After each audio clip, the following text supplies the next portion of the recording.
Mesdames, Messieurs, bonjour, soyez les bienvenus pour cette première conférence de l'après-midi intitulée « Nouvelles technologies, compétitivité des entreprises, l'usine du futur se construit au présent ». C'est une table ronde où on va parler de la naissance du besoin d'évolution des entreprises à la prise en charge et à l'accompagnement régional. 6 intervenants vont venir sur scène pour cette table ronde qui sera animée par Marc Bagur qui va nous rejoindre dans un instant. Juste avant, un mot pour vous signaler que vous pouvez réagir tout au long de l'après-midi aux différentes conférences qui vont avoir lieu dans cette salle plénière sur les réseaux sociaux. Vous pouvez également, celles et ceux qui nous suivent en ce moment à distance, nous poser vos questions. Là, on va en discuter pendant 3 quarts d'heure de ce thème. S'il reste un petit peu de temps, on n'hésitera pas à prendre vos questions que vous avez dans la salle ou vous avez en ligne. Tout de suite, pour entrer dans le vif du sujet, j'invite Marc Bagur, qui est le responsable du développement du centre Cathy, à me rejoindre sur scène. Marc, je te laisse prendre un micro, on peut l'applaudir. Et nous appeler les différents intervenants. Exactement, merci pour cette invitation à animer cette table ronde sur l'usine du futur. On va rappeler que l'usine du futur se construit au présent. Et dès maintenant, je appelle donc à mes côtés, s'ils veulent bien me rejoindre, Eric Sinclair. Eric Sinclair qui est le président de la plateforme Usine du Futur de Nouvelle-Aquitaine. Eric, je t'en prie. On rappelle aussi qu'Eric est le dirigeant du groupe industriel AQMO. À ses côtés, j'invite Pascal Hamette, qui est le pilote opérationnel du programme Usine du Futur en Nouvelle-Aquitaine. Et donc, à côté de lui, pour compléter, Guillaume Gaston, qui est responsable de l'activité Industrie 4.0 chez ADI. Ensuite, Jean-Luc Barou, s'il veut bien nous rejoindre, qui est directeur adjoint des relations entreprises aux arts et métiers à Bordeaux l'ENSAM. Merci Jean-Luc. Samuel Bourri, pilote de l'écosystème d'excellence Usine du Futur, un DAS d'Aerospace Valley. Samuel est aussi le dirigeant de la startup Ublim. Et enfin, pour compléter cette table ronde, Olivier Cahuc, s'il veut bien nous rejoindre, qui est professeur, chargé de mission Usine du Futur et porteur du GIS 4.0, puisque le GIS 4.0, nous allons en parler après. Trêve de teasing dès maintenant. Je vais ouvrir cette table ronde quand même en rappelant certaines réalités. Quel est l'état des lieux de l'industrie après 40 ans de désindustrialisation? Est-ce que la relance tant attendue est-elle enfin là?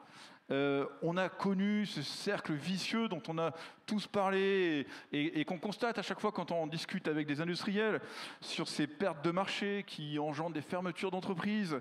Ensuite, on se retrouve sans marge et donc on n'a plus de capacité pour investir et on comprend tout de suite où se situe le cercle vicieux parce que après, c'est la productivité qui est atteinte. Et donc, face à ce cercle vicieux, est-ce qu'il n'y a pas un cercle vertueux finalement à mettre en place?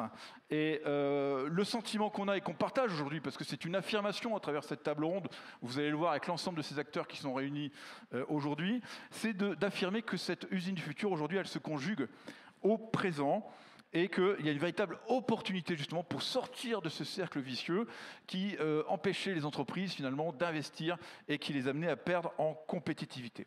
Alors, dès maintenant, pour qu'on sache un petit peu finalement à qui nous nous adressons, je vais lancer un petit sondage dans la salle. Alors, les gens qui sont en ligne malheureusement ne peuvent pas se manifester, mais déjà dans la salle, s'il vous plaît, qui parmi vous, levez la main, qui parmi vous est un industriel ou un acteur de l'industrie? Alors, on a quelques personnes, merci. Parmi vous, messieurs, est-ce que vous êtes déjà prêts ou est-ce que vous avez envisagé éventuellement de vous transformer ou d'aller vers une modernisation de vos capacités? Levez à nouveau la main si c'est aussi un sujet. D'accord, merci beaucoup. Enfin, parmi vous, mesdames et messieurs qui sont présents, est-ce qu'il y a parmi vous des offreurs de solutions, des startups, des PME? Merci, très bien, très intéressant, merci beaucoup. Et enfin, est-ce qu'il y a aussi des institutionnels ou des représentants? Oui, d'accord, super. Alors, merci beaucoup. Alors ça va nous permettre justement de nuancer nos propos, d'orienter un peu plus, et puis surtout ça va nous permettre en fin de table ronde de répondre aussi à vos questions si vous en avez. Merci beaucoup d'avoir joué le jeu. Alors, dès maintenant, je me tourne vers Eric Sinclair. Eric Sinclair, le sentiment qu'on a, c'est qu'avant on était tous un peu concurrents ou sous-traitants du même donneur d'ordre. C'était un peu cette sensation-là. Finalement, on était un peu dans un climat très difficile, finalement avec peu peut-être d'opportunités. Et là, maintenant, on se rend compte que finalement, la question, c'est peut-être plutôt d'apprendre à se connaître et à bosser ensemble. C'est ça le sujet, c'est l'idée d'aller chasser en meute, un peu comme disent les Allemands, et peut-être aussi à se recommander. Et est-ce que c'est déjà ça le premier changement, et c'est ça le présent de l'usine du futur? Et est-ce que c'est quelque chose qui a, j'ai envie de dire, que vous avez eu à l'esprit quand justement vous avez pensé cette plateforme d'accélération de l'usine du futur? Alors, la plateforme d'accélération de l'usine du futur est née effectivement d'actions collectives régionales visant à transformer l'écosystème des PME et ETI. Donc effectivement, la cible, c'est les PME et ETI, avec effectivement historiquement une culture un petit peu effectivement de village de concurrence entre soi. Aujourd'hui, la concurrence, le jeu est mondial, le village est mondial. Donc effectivement, le premier changement d'état d'esprit, c'est effectivement de jouer collectif, ce que font mieux que nous d'autres pays, et d'aller à la conquête des marchés. Effectivement, les pouvoirs publics, les différentes institutions et les regroupements dont on va parler tout à l'heure, en fait, ont déjà ce premier objectif, c'est de fédérer les acteurs du territoire à l'échelle de la région pour qu'ils soient plus forts. Voilà. Donc on rassemble, finalement, c'est des occasions de se rencontrer, d'apprendre à se connaître, peut-être aussi de travailler ensemble. Mais il y a une difficulté aussi, vous m'avez dit, c'est peut-être de passer à l'acte. C'est-à-dire que parfois, on sait peut-être ce dont on souffre, alors peut-être aussi qu'on a eu un diagnostic, on va en parler juste après, mais finalement, après, c'est peut être compliqué quand même pour le patron d'entreprise, pour la PME, d'enchaîner et de se dire, allez, cette fois-ci, j'y vais. Tout à fait. La plateforme d'accélération est née du constat dont on parlera mieux que moi tout à l'heure Pascal, donc du programme qui est un programme précurseur en région, le programme Usine du Futur, qui est avant tout un programme de diagnostic, voilà, de prise de conscience, qui est la première étape indispensable, cette prise de conscience. Et là, le constat ensuite, c'est comment passer à l'acte une fois que j'ai pris conscience, comment je peux me faire aider, comment je peux franchir le premier pas. Donc dans ce principe qu'on évoquait tout à l'heure d'action collective, c'est dire comment les gens qui sont autour de moi, les gens qui sont complémentaires, tous les dispositifs, tous les centres techniques qui sont déjà accompagnés en fait, pour mettre en application de nouvelles technologies, comment les rendre accessibles, comment les rendre visibles et tourner vers ce qui est le client en fait de ce dispositif PME, ETI, industriel. Voilà. Donc il y a un esprit industriel très fort parce que Eric Sinclair, vous n'êtes pas là par hasard, vous êtes un industriel, vous apportez quelque chose, vous apportez peut-être aussi une vision très concrète, peut-être cette voix des industriels. Concrètement, cette plateforme usine accélération du futur, c'est quoi? C'est un lieu d'orientation, c'est un lieu de coordination? Comment vous allez bosser? Alors, concrètement, c'est une association qui a été créée à l'initiative des institutions régionales, donc la région, l'ADI, l'agence économique, et la CCI. Donc ça dit quelque chose. Donc c'est une volonté des pouvoirs publics de promouvoir et d'accompagner le tissu industriel. La cible est clairement PME, ETI industrielle. Ça se matérialise par le fait, effectivement, que la présidence que j'ai l'honneur de représenter aujourd'hui ne peut être confiée qu'à un membre du collège d'entreprise. Donc ça, c'est très important. Ça matérialise l'orientation, statutairement, l'orientation vers le client. Voilà. Donc il y a vraiment cette volonté de répondre aux besoins des entreprises, c'est ça?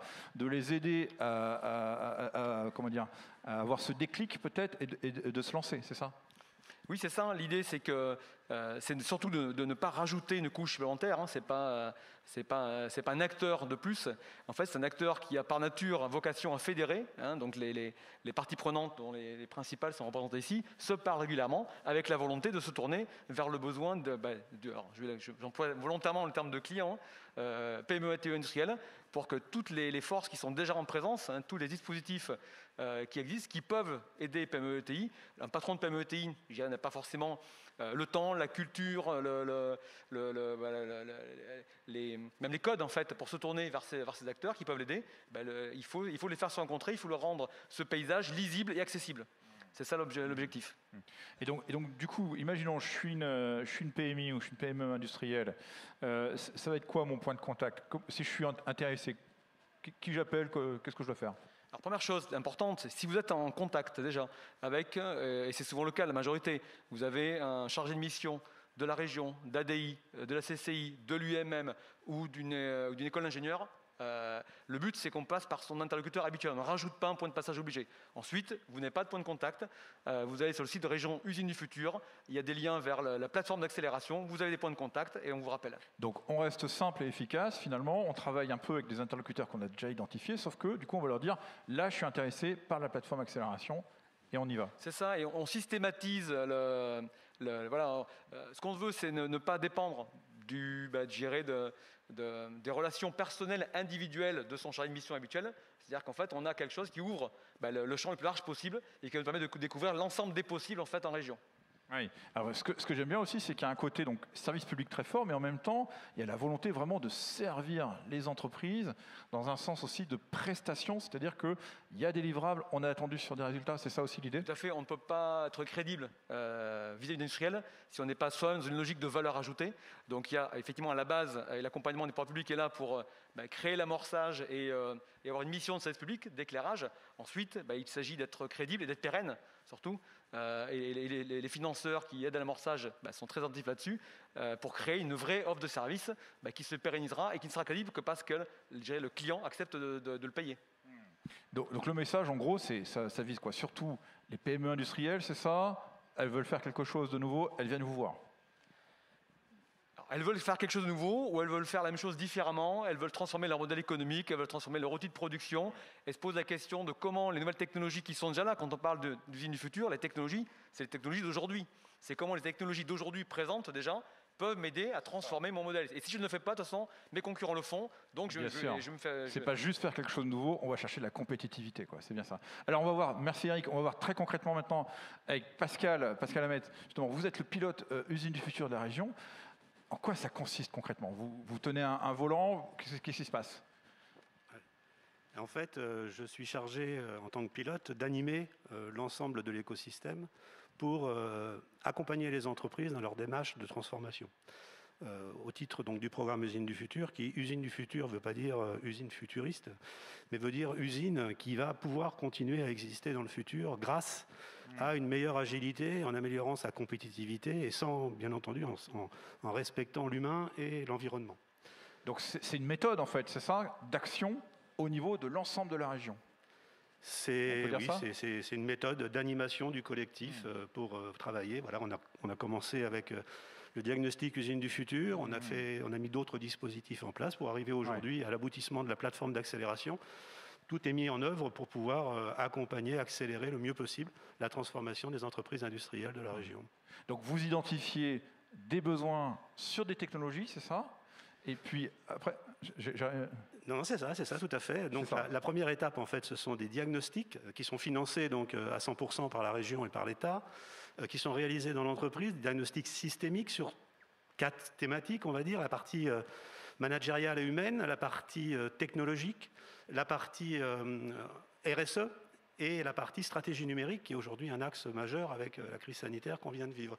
Et à l'issue de ces diagnostics, une feuille de route est établie, validée et priorisée avec le dirigeant de l'entreprise.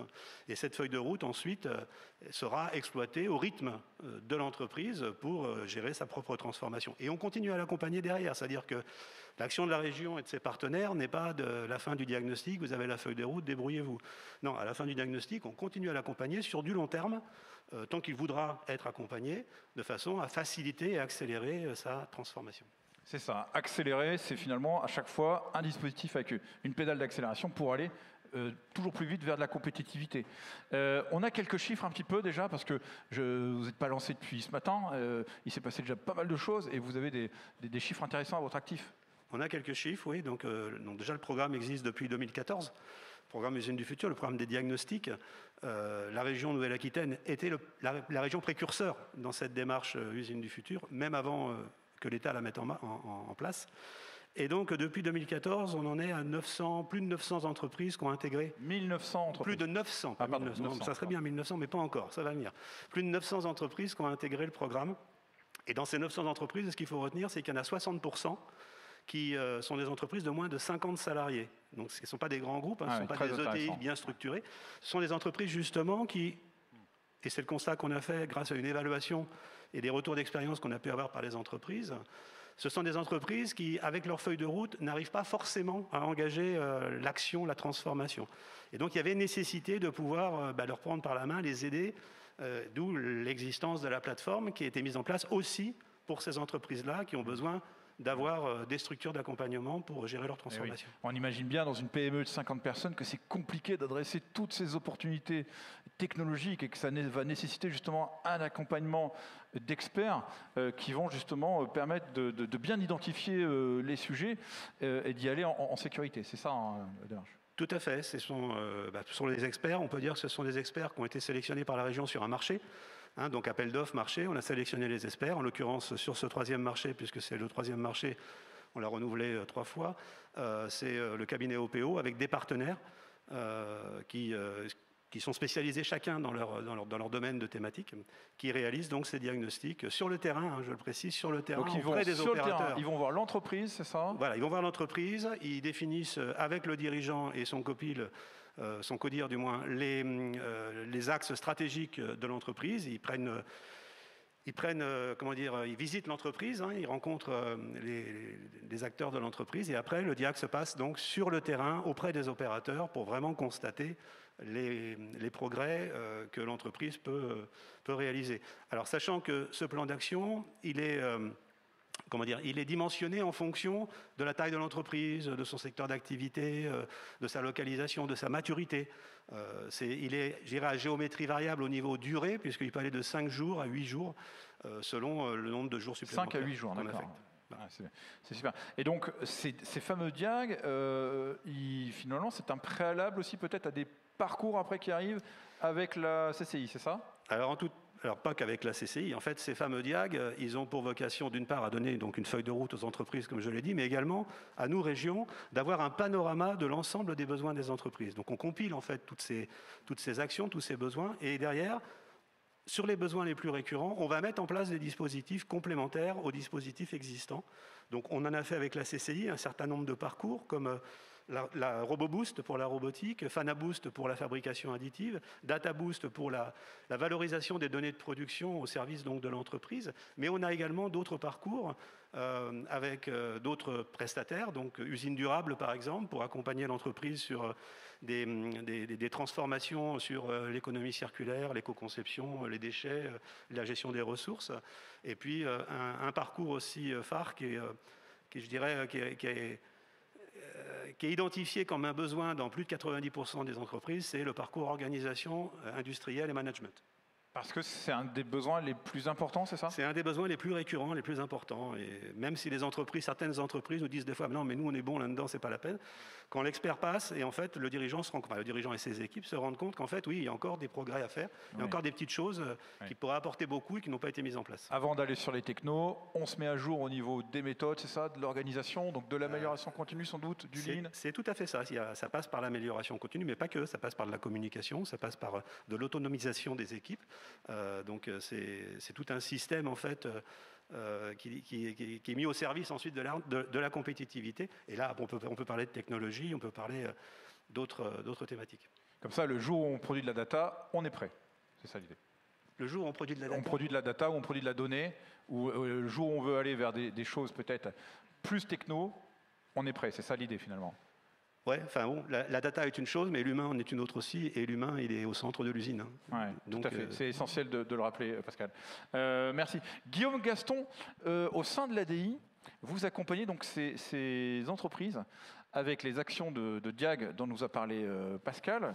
Est-ce que votre micro fonctionne? Ouais, super. Est-ce que vous pouvez nous donner, s'il vous plaît, 1 ou 2 exemples pour être un peu concret justement sur je sais pas, des cas en particulier qui pourraient être parlants, qui pourraient être assez pédagogiques? Des cas d'accompagnement dans le cadre du dispositif Usine du Futur ou plus largement sur nos actions plus largement et puis ensuite plus usine du futur, si vous voulez. Mais plus largement, donc l'usine du futur aussi en termes de périmètre. Donc moi, je suis responsable de l'activité Industrie 4.0 au sein de l'Agence de développement et d'innovation de la région Nouvelle-Aquitaine. Donc on en a parlé, l'usine du futur, on a parlé d'humain, on a parlé d'excellence opérationnelle, on a parlé de technologie. Donc c'est un spectre très très large. Donc dans ce cadre-là, on est amené à accompagner des typologies de projets vraiment très variées. Vous donner quelques exemples, ça peut aller d'une entreprise qui souhaite éventuellement, qui développe un produit propre et qui souhaite intégrer typiquement un cobo à cette machine pour pouvoir augmenter un peu ses capacités. Ça peut être une entreprise qui pense aussi à un nouveau business model, typiquement, qui va travailler sur la fourniture d'hard et éventuellement d'un peu de soft. Et le soft va pouvoir permettre éventuellement, en l'enrichissant un peu aussi, de diversifier ses activités, son modèle économique. Je pense notamment à l'IoT qui peut permettre derrière, en vendant une prestation ou en mettant à disposition une machine spéciale, si on met quelques capteurs dessus, on est capable de valoriser aussi de la data et pouvoir diversifier son activité et s'ancrer un peu plus sur le service. Autre typologie très très courante va tourner autour du système d'information de l'entreprise, la structuration de la donnée. Et là où je vous rejoins dans les échanges que vous avez pu avoir juste avant avec Pascal, c'est très souvent on fait rétro-pédaler une entreprise. On est très souvent appelé sur un dimensionnement d'un système d'information, sur un changement de ce qu'on appelle un ERP, sur l'intégration d'une nouvelle brique à cet ERP.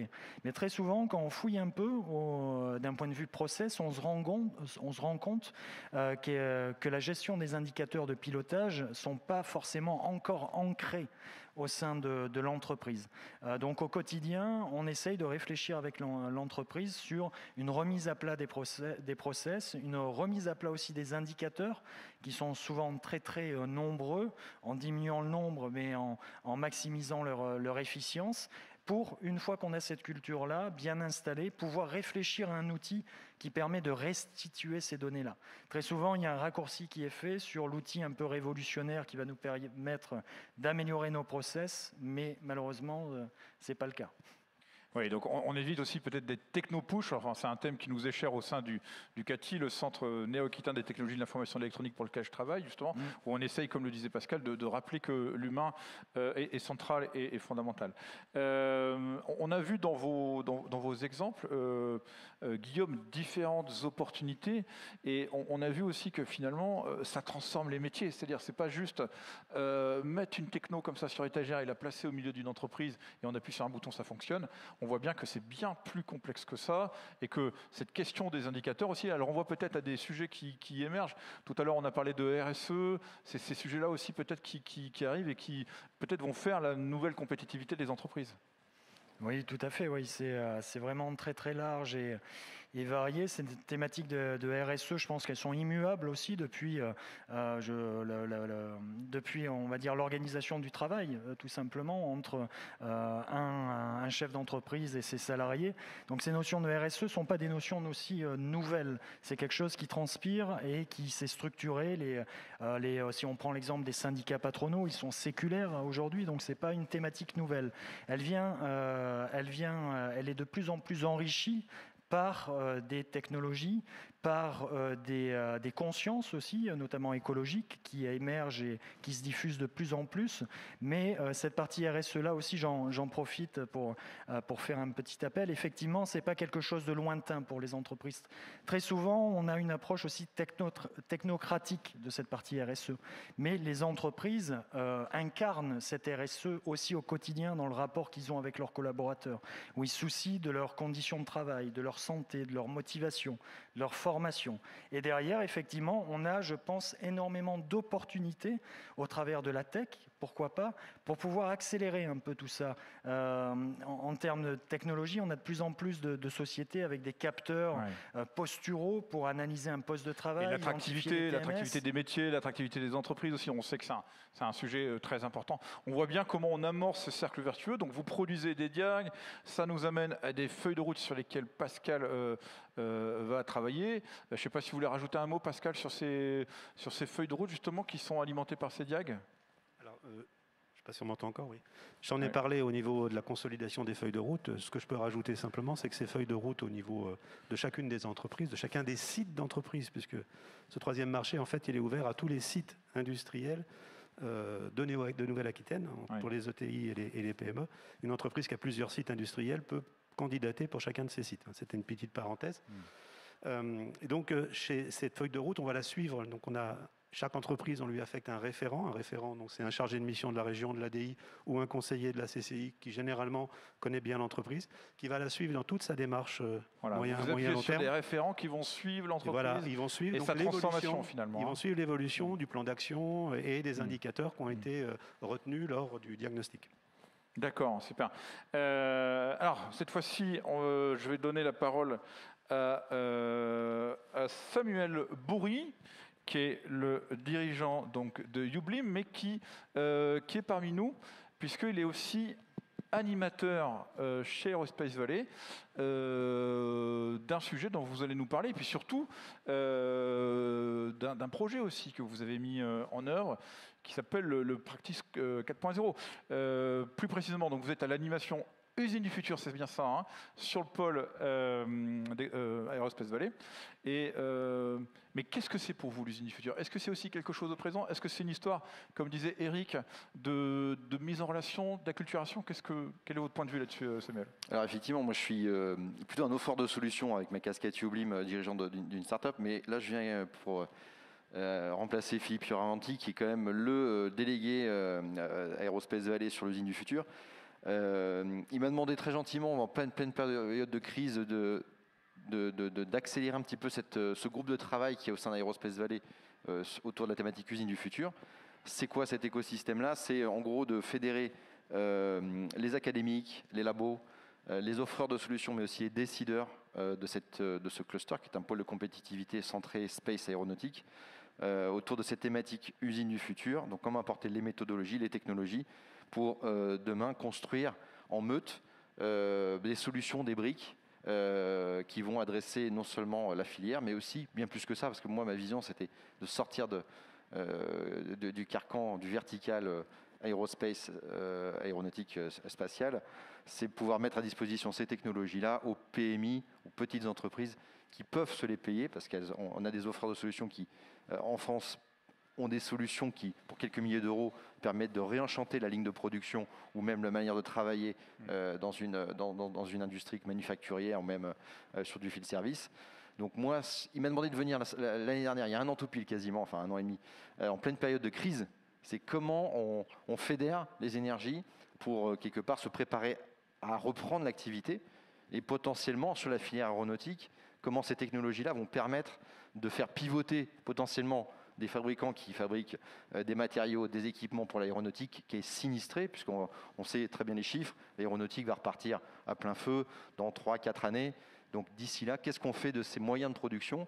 Est-ce qu'on les fait pivoter vraiment sur d'autres industries, comme c'était dans les temps anciens l'aérospatiale qui avait pivoté sur la fabrication de caravanes ou même ou d'autres choses?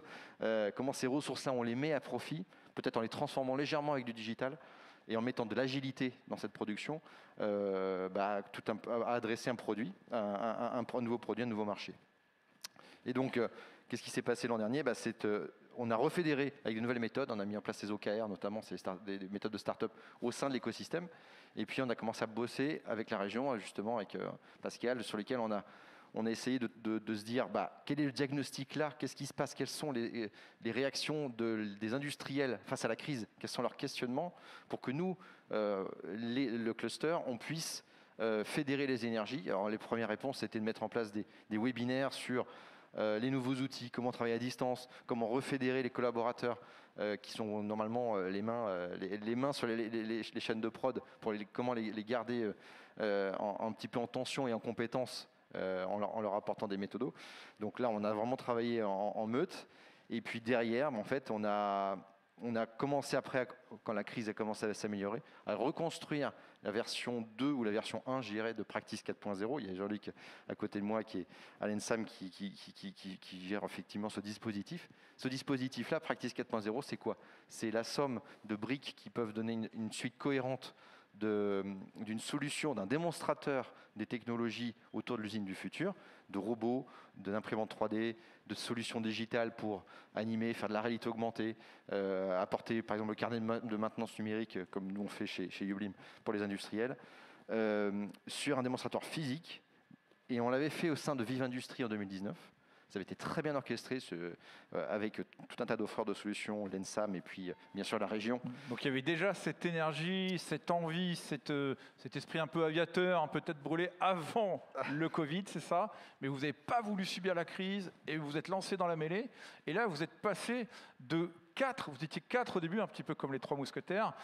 Ensuite à 12 offreurs. Ouais. Et maintenant, vous êtes 20, là, c'est ça. Sur Naya, vous êtes 20. Oui, 20 offreurs sur Practice 4.0. Qui maintenant est physiquement hébergé à l'ENSAM. Donc, ce qui est hyper intéressant dans un démonstrateur, c'est de ne pas avoir un showroom qui va mourir dans un coin, dans des cartons. Là, on a vraiment un lieu qui vit avec des étudiants, avec des enseignants, avec des industriels qui viennent le visiter, parce que c'est quand même compliqué d'avoir un démonstrateur qui vit. Souvent, nos clients nous disent « Mais nous, on veut voir ce que vous faites sur le terrain. Est-ce qu'on peut visiter vos clients ?» C'est compliqué d'aller voir une chaîne de production qui tourne avec un autre industriel qui vient sur site pour des raisons de confidentialité. On va vous montrer un casque de VR en action, etc., etc. Là, à l'ENSAM, typiquement, on a une espèce de showroom vivant, animé, avec des vraies technologies. Et en plus, nous, chez Ublim, c'est fort, c'est qu'on leur a mis à disposition notre solution. Ils les ont mis sur leur machine pour aller apporter de la documentation et même maintenir leur machine avec notre solution mobile.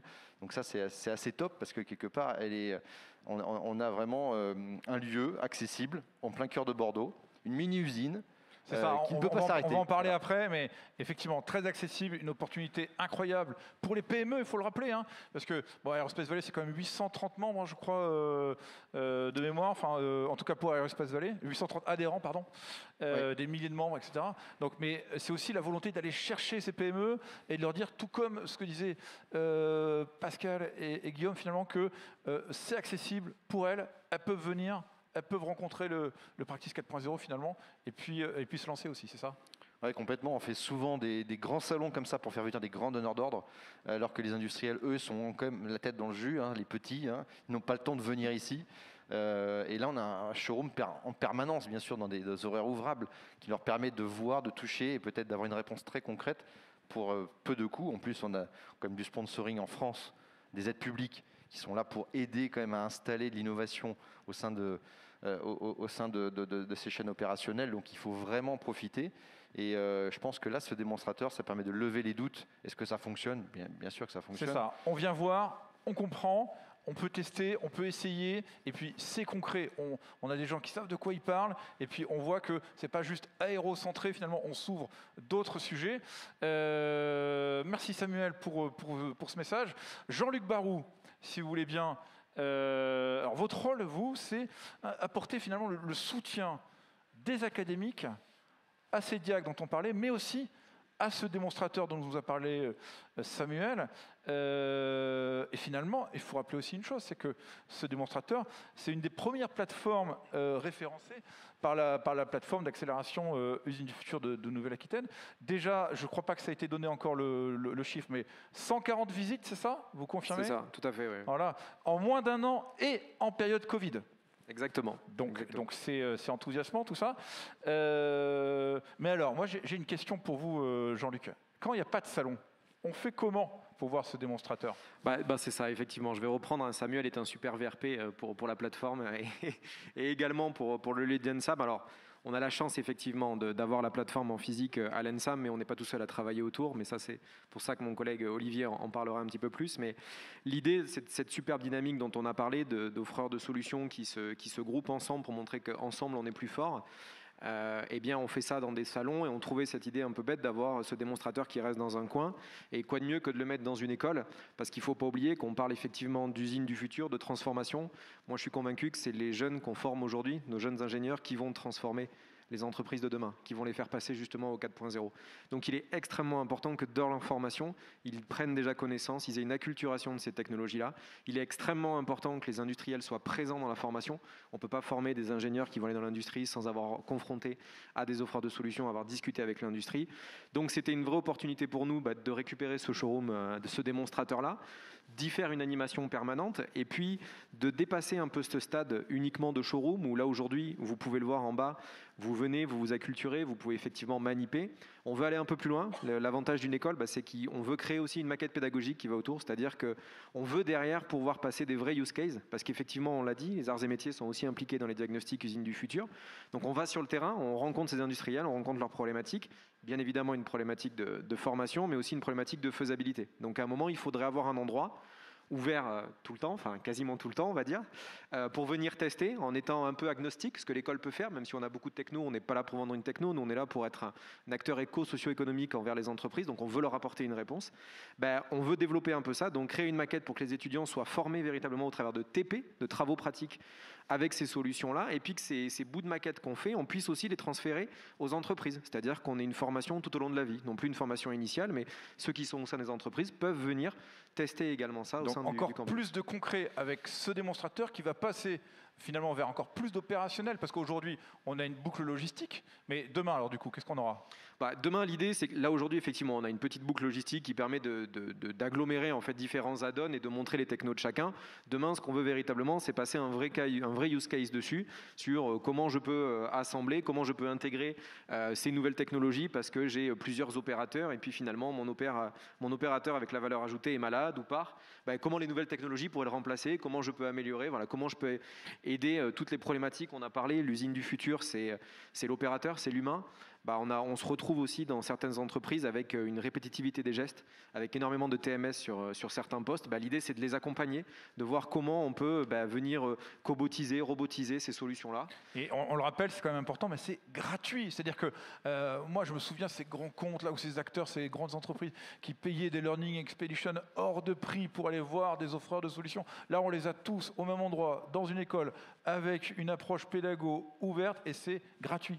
Oui, exactement, c'est ça. Alors, effectivement, c'est grâce au soutien de la région, mais également des offreurs de solutions qui poussent en fait pour que toujours le moyen fonctionne, soit à jour. C'est bête, mais effectivement, comme c'est leur showroom à eux, on est obligé à ce que ça fonctionne, parce que comme on l'a dit, plus de 140 visites, il faut qu'on soit tout le temps au top dès qu'on fait venir quelqu'un. Et puis comme nous, Arts et Métiers, nous avons l'animation pédagogique, il faut qu'on sache aussi tout faire marcher. Donc il faut que ce soit le plus simple possible, quoi. Bon, c'est super. On voit bien avec vous, messieurs, que finalement, ce cercle vicieux, là, on y a répondu avec un cercle vertueux. On voit bien comment les pièces s'assemblent, on voit bien les briques que vous poussez. On pourrait croire que le puzzle est complet, mais Olivier Cahuc, vous êtes directeur adjoint d'ISEDEM, donc Institut de mécanique et d'ingénierie de Bordeaux, 380 personnes, un des plus grands labos de Bordeaux sur l'aspect méca en particulier. Vous travaillez donc au quotidien avec l'ENSAM, donc avec Jean-Luc, sur ces sujets d'industrialisation qui vont mêler l'Université de Bordeaux, donc l'ENSAM, Bordeaux INP, le CNRS, l'INRAE aussi, c'est ça, j'en oublie aucun.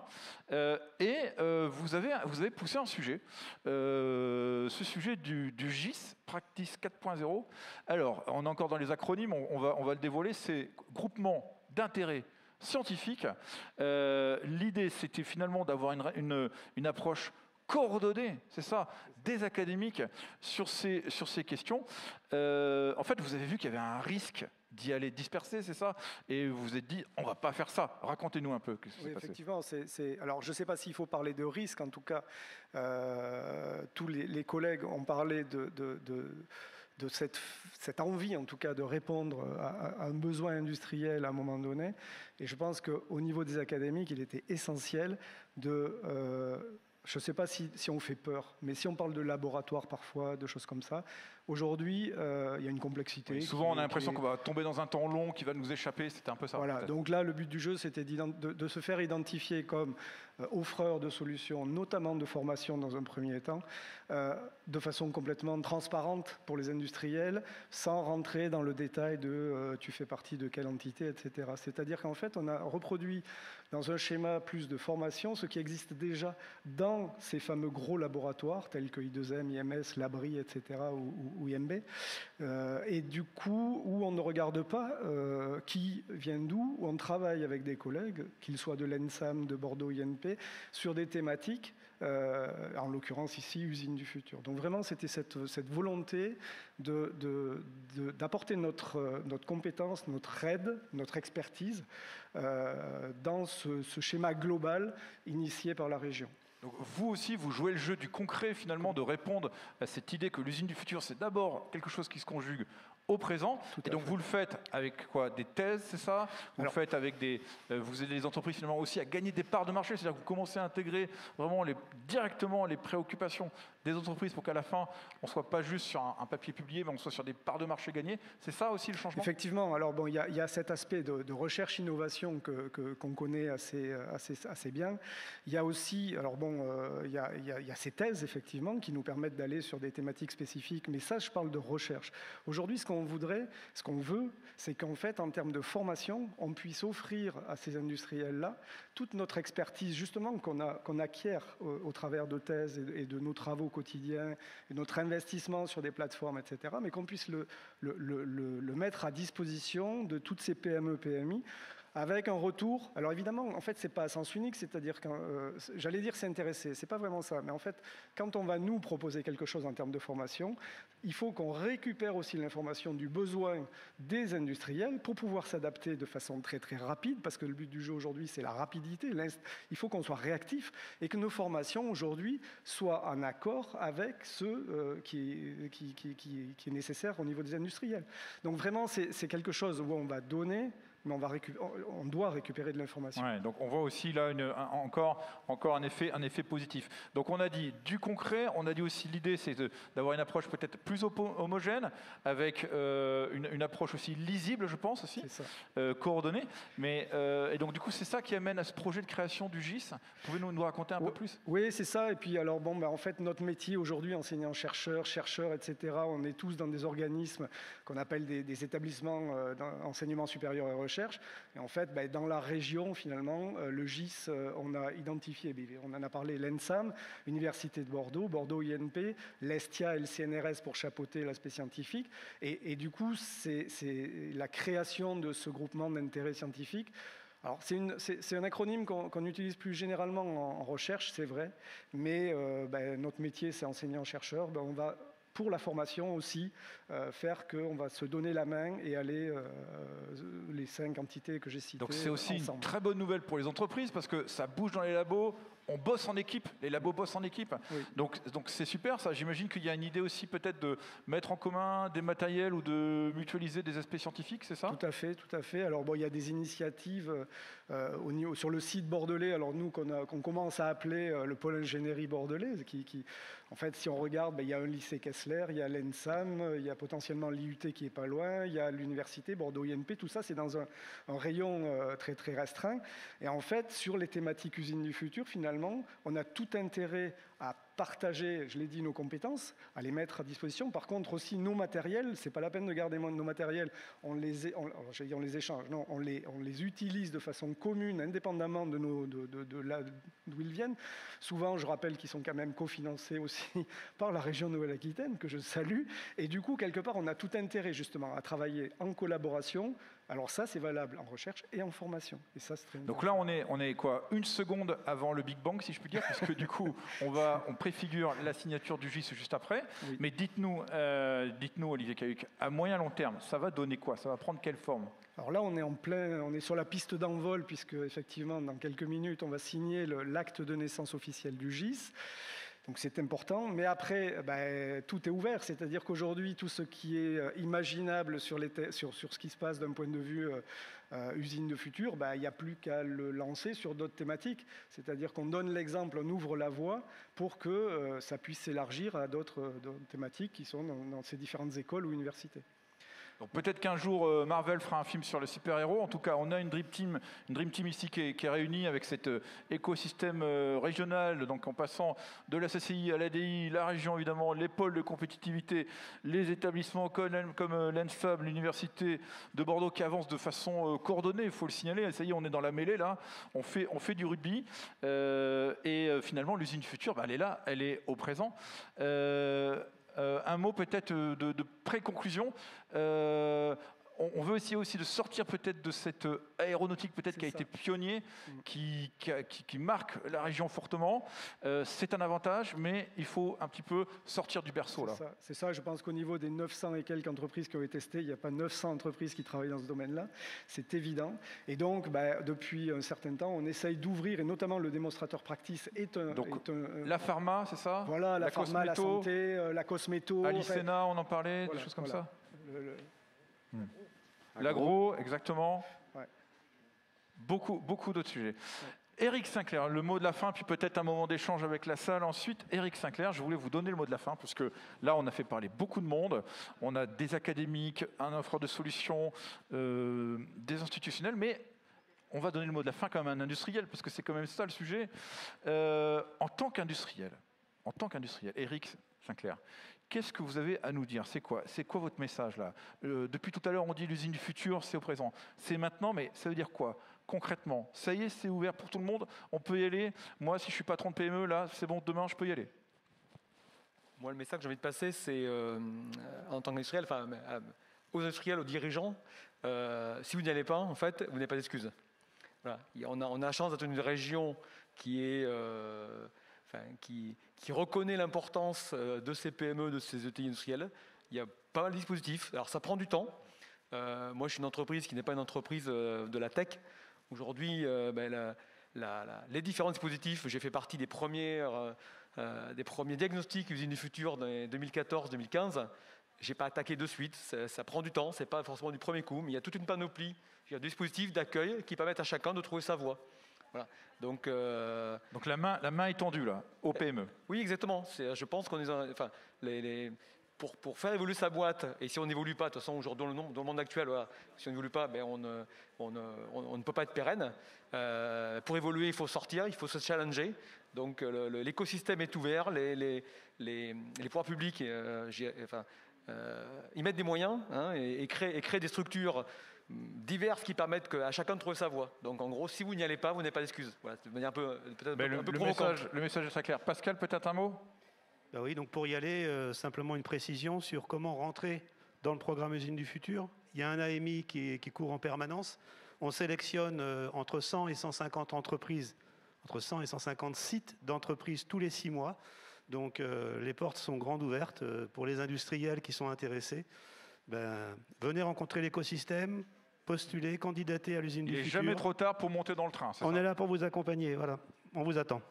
Guillaume aussi? Oui, effectivement, un dernier petit mot sur l'écosystème là, qu'on vous présente aujourd'hui autour de ce tour de table où effectivement on travaille tous ensemble au quotidien pour pouvoir accompagner les projets des industriels. On l'a dit, il y a énormément sur le terrain aussi des affinités, les CCI, ADI, les syndicats patronaux, le conseil régional, et c'est autant de portes d'entrée qui vous permettent de pouvoir embrasser et atteindre tout l'écosystème de l'usine du futur. C'est vraiment ce qu'on essaye de diffuser, de mettre en place de manière vertueuse, pouvoir travailler tous ensemble en collaboration afin d'avoir plusieurs portes d'entrée. Et donc l'idée, c'est de capitaliser sur l'humain. Si on a un interlocuteur avec qui on a l'habitude de travailler, se confier à lui, et il sera aussi aiguiller l'industriel pour le mener jusqu'à nous. Bon, super. On m'a fait signe qu'il nous restait peu de temps. J'aimerais éventuellement prendre une question, peut-être une question de la salle, si on a le temps, si quelqu'un a une question. Sinon, je vous invite à applaudir nos intervenants. Merci beaucoup, messieurs, de votre participation. À bientôt.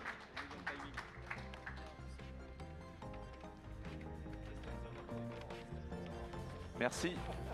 Merci beaucoup. Restez avec nous puisque Marc et ses invités l'ont évoqué. Dans un instant, on va officialiser la signature du GIS, le groupement d'intérêt scientifique, avec les 5 entités qui vont nous rejoindre sur scène. Donc restez avec nous le temps de désinfecter les micros pour respecter les règles sanitaires en vigueur.